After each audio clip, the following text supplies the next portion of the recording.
My name is James Groark and I'm copywriter with TBWA. I'm Paul Arthurs. I'm the art director at TBWA. TBWA Dublin are ESB's advertising agency. We do all their creative advertising work. About a year ago now, maybe just over a year ago, the marketing department in ESB came to TBWA with the ambition to present a new piece of comms to the consumer.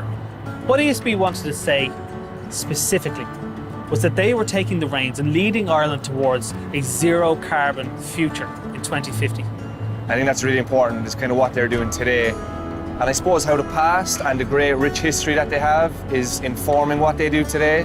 And that's all centered around a brighter future. And that's something we really learned as a team, you know, going to things like the archives, coming to places like this in Ardnacrusha and sort of seeing that rich history kind of throughout ESB and proof points of what they've done in the past. Well, since 1927, ESB has had a singular focus of creating a brighter future for the customers and communities that we serve, and it has been really pivotal to everything we've done over our 90 years. And therefore, we will embody that with leading the transition to a low carbon future. And we think that's the biggest singular challenge facing communities and indeed the world. So we're going to put our focus, our energy, our efforts into investing and to leading towards that transition and gathering a momentum and a support from communities to travel that interesting journey with us. To date in the world, about 20% of end user energy is electricity. And if we're going to meet climate change targets, we need to move that up to 50%. As part of this ad campaign, we're trying to encourage people to think about converting their home heating to electricity and their transport to electricity as part of meeting those climate change goals. My name is Deirdre McParland and I am Senior Archivist here at ESB Archives. The purpose that we have is to preserve all this wonderful history that we have in ESB, which is over 90 years old. In addition to preserving it, it is also to making our records accessible to all employees within ESB and also to the general public. And our role is really to share our stories in an inspirational way so that we can really learn from our past and all the past achievements that ESB has achieved, and that will really help to position ESB in the future. Within the archive here, we hold about 3,000 original adverts, and for me, they're probably one of my favourite collections here in the archive because they really tell the story of ESB really impactfully and visually, and they tell the story of how ESB has been so entwined with our national narrative and how it has impacted on our social, our cultural and our economic history.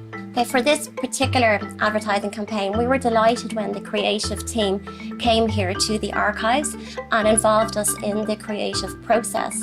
So that meant from the very beginning we could ensure the authenticity of the narrative of this new advertisement, because we showed how ESB was always creating a brighter future for everybody in Ireland.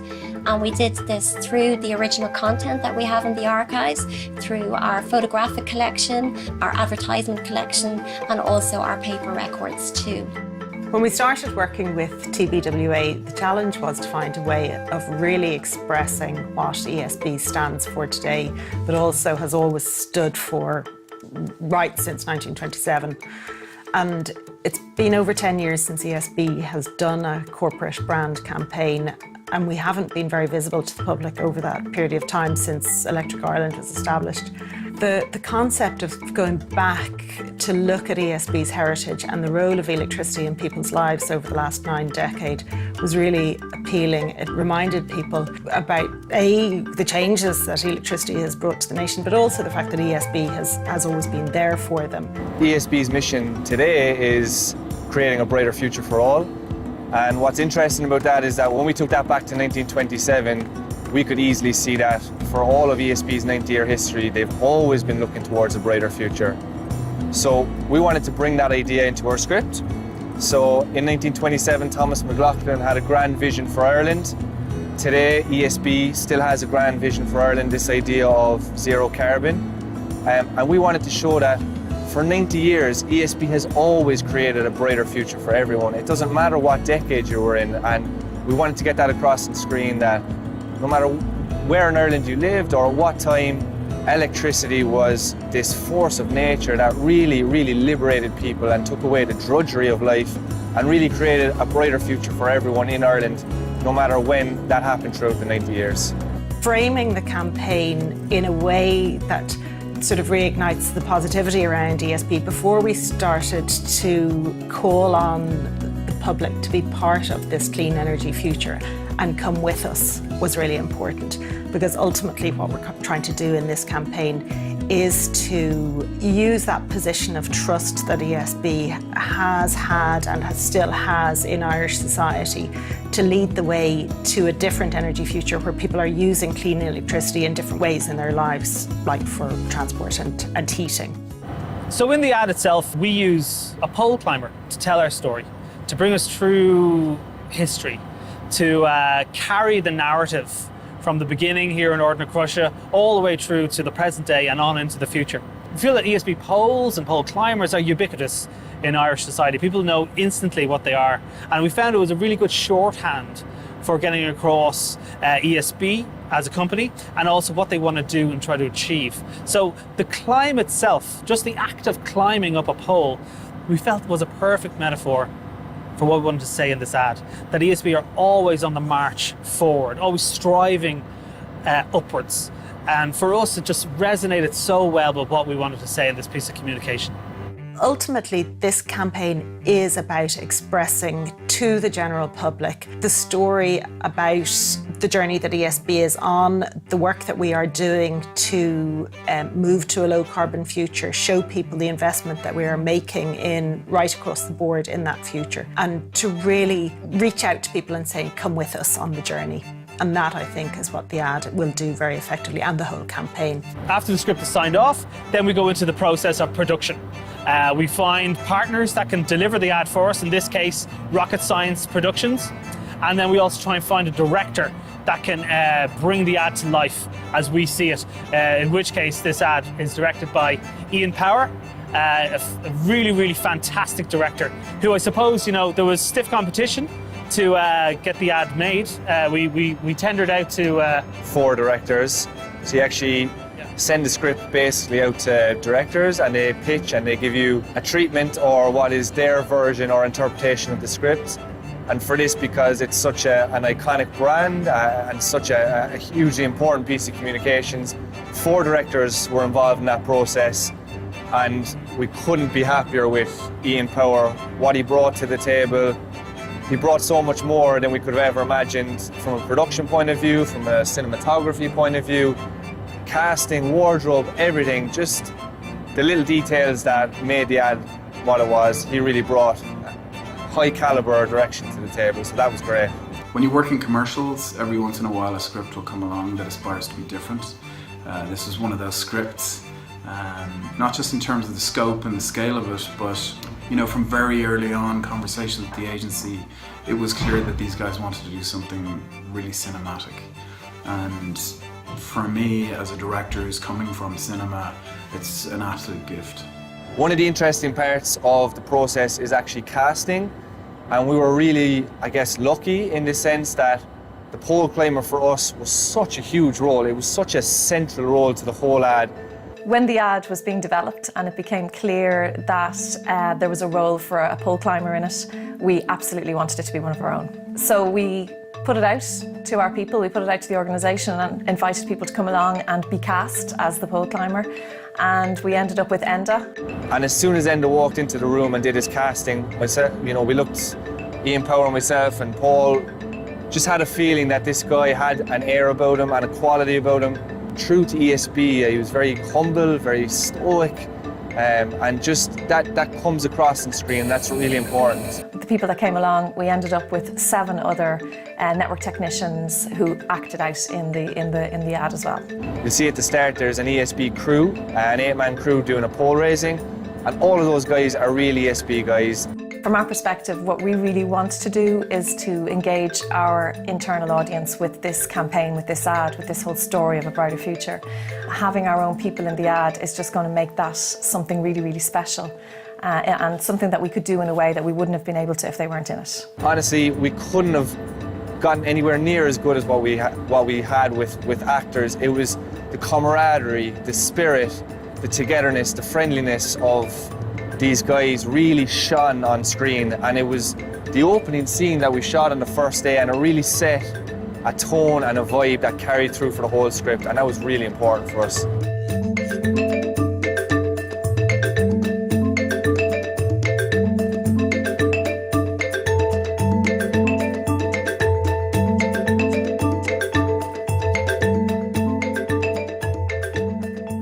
Hello, my name is Brian McMahon. I'm the manager here at ESB Archives. Some of the things we had to start to get correct was, for example, the safety gear, to close the war, right through the decades from the 20s right up until today. And we were able to validate that and show examples of the close the war, and it's interesting, you can see the change from their own clothes to the donkey jacket, right up until the end of last century, when it was only then the high-vis jackets started to come in. When the creative team were in, they get it, they feel it, that they're more confident then in how they want to express it. And the same with the actor, it just gives them that the authenticity. It makes them believe in it more and makes it easier for them to deliver the vision. I suppose one of the reasons why we actually started in 1927 and why we're showing so much of the past is this idea that ESB have done amazing, great, innovative things before, and they will continue to do them again. From the TV point of view, we wanted to just show that history, show that perspective, and show that kind of lineage of great innovation throughout time, and how that will be unchanging into the future. And where that stems from is this belief and this drive to create a brighter future for everyone in Ireland. Bernard has been a great collaborator with us over the last few years in many exhibitions and pop-ups and shows, and it's great to see. You can see some of his appliances here, and it was really great that he was a lot of the appliances and his expertise and knowledge was used in the making of the advert. I had a collection of appliances. One of the scenes they were filming was a dairy scene, so I have a 2-cow portable national milker. That was used, it was actually belonging to my mother. So that was quite nice to have that used in it. And then I had a number of other appliances that went up. One, because there's a pretty green cooker, I went to Dundalk for it. They did a reenactment of the switch-on ceremony in 1948. So there was a stage setting, they were up on the stage. ESB had that promotion to promote sales of appliances. The night they'd have a switch on, they'd have a rural truck or a stage, and they would show the appliances that were on sale and available. And there's a certain degree of pride because as well as the appliances, which I suppose are my own, but I collect a lot of ESB equipment on the way, and you get a lot donated, your leather belts, climbers, all that type of thing. And tools and equipment, a lot of what's out in the workshop. And the guy who's climbing the pole, you guys wanted to get the gear correct. And that meant he was climbing the pole in the 20s, 30s, 40s, 50s, right through, and it was important that the clothes he was wearing was correct. So we were able to do this through the photographs. The original climbing gear would have been the leather belt. I have 2 kind of special leather belts that I wouldn't use out in the job, but I had a good active leather belt. So Enda used that, and then we were able to come up through the decades. As the decades changed, the belts changed. So we kind of kept it accurate. There was 4 different belts up to the time of the harness. Safety is really, really important to us as an organisation, and we had Enda climbing a pole in, period kind of outfits where he couldn't use a climb safe. So making sure that he was safe and that he was protected to the same standard that our climbers are protected today was really important to us, and we did that working with the stunt crew. So this safety gear is from the modern, or 2018 gear. Harness, all buckled straps, leg pieces. This is the belt that goes around the pole with a climb safe. You slip that on, put in your bungee, and the pole goes in the middle. So what's different about this and the older harness was this climb safe bit in the middle. So I had 2 stunts, Norman and G were helping me out with the rig. They were very good, they were a bit slow, but they were very good.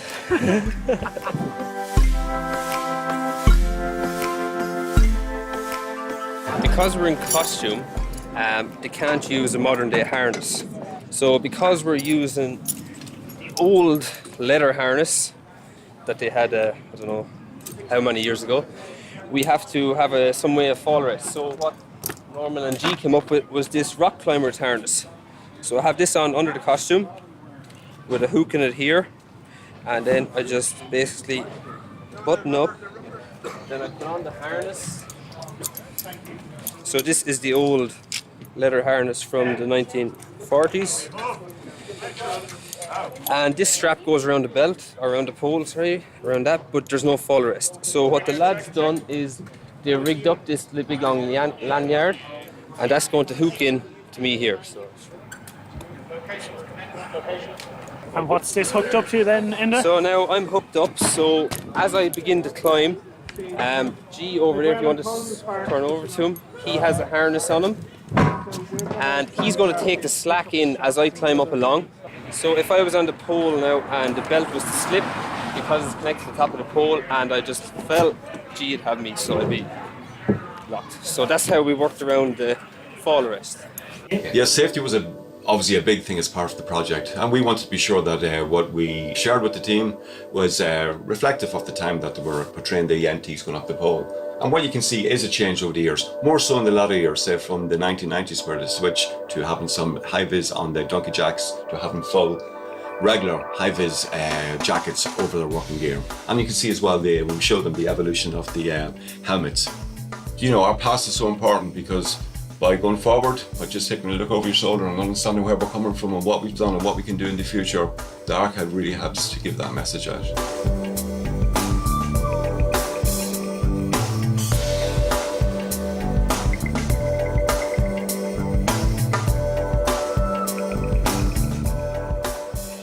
A very important scene is that we open on Ardnacrusha. It's 1927, and to really make sure that people knew it was 1927, we had to show the building under construction. There's water around it, and the reality is, and the fact is, that there was no water anywhere near the station until 1929, about 6 weeks before it opened in July. Here's a picture here that shows that. That's in late 1928, because the water was 8 miles away in Partymweir. The canal was built, but the water wasn't let down. So I suppose we've taken some artistic license with that scene, in that we have shown the turbine hall is in construction and yet there's water in the canal, which actually wouldn't have been the case. But I was still uncomfortable about there being water there, and brought the facts to the team and to ESB Group to look at the facts and look at what was trying to be created and how it fitted into the whole story. And I think people felt maybe use of artistic license to have water during the construction, even though it was before the water actually came down the canal to it, you know, because it was an integral part of the story. But I suppose from a storytelling point of view, and in terms of shortcutting it to the viewer and maybe the uninitiated, that we felt that was the best way to do it.